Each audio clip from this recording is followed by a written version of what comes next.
அவனுக்கு தெரியாது. நிகில், பாரதியார் சொன்ன மாதிரி நீங்க எப்பவுமே ஓடி விளையாடுவீங்களாமே. தமிழ் வகுப்பில் கூட அந்த மகாகவி இன்னரும் கனி சோழிகள் செய்தல், அன்னசத்திரம் 1000 வைத்தல், அன்ன யாவினும் புண்ணியம் கோடி அங்கோர் ஏழைக்கு எழுத்தறி வைத்தல்னு எங்களுக்கு தமிழ் சொல்லிக் கொடுக்கிற உங்கள் உயிரை பாடி இருக்கிறார். அவர் சொன்னதை மனசுல நினைச்சு மறுபடியும் உங்களுக்கு நன்றி சொல்றோம்.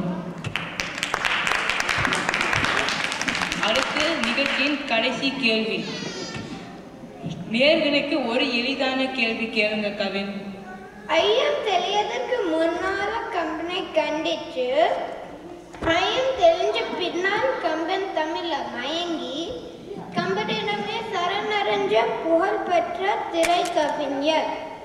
நம்ம நிகழ்ச்சி பாடலை எழுதியவர் கவி சக்கரவர்த்தி, கம்பனை வியக்கும் கவியரசு. வெள்ளத்தனைய மலர் நீச்ச மாந்தர்தாம் உள்ளத்தனைய உயர் போனு. வள்ளுவர் சொன்ன தத்துவத்தை நமக்கு எளிதாக புரியும்படி பூமியில்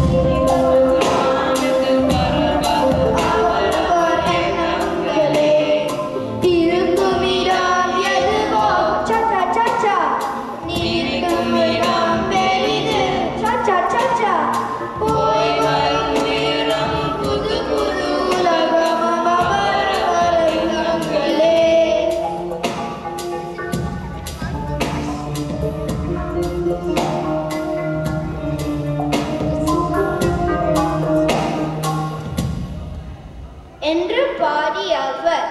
அவர் யார்? கண்ணதாசன் தான் சரியான பதில். தூள் கிளப்புறீங்க, கலக்கிட்டீங்க நேர்களே, கலக்கிட்டீங்க நண்பர்களே. நன்றி நேர்களே, நன்றி நண்பர்களே. அடுத்து கவிஞர்கள் எப்படி தமிழை வியந்து நன்றி சொல்றாங்கன்னு பார்க்கலாம். கவிஞர்களை இசை முழங்கி சரணமிட்டு வணங்கி வரவேற்போம். நன்றி.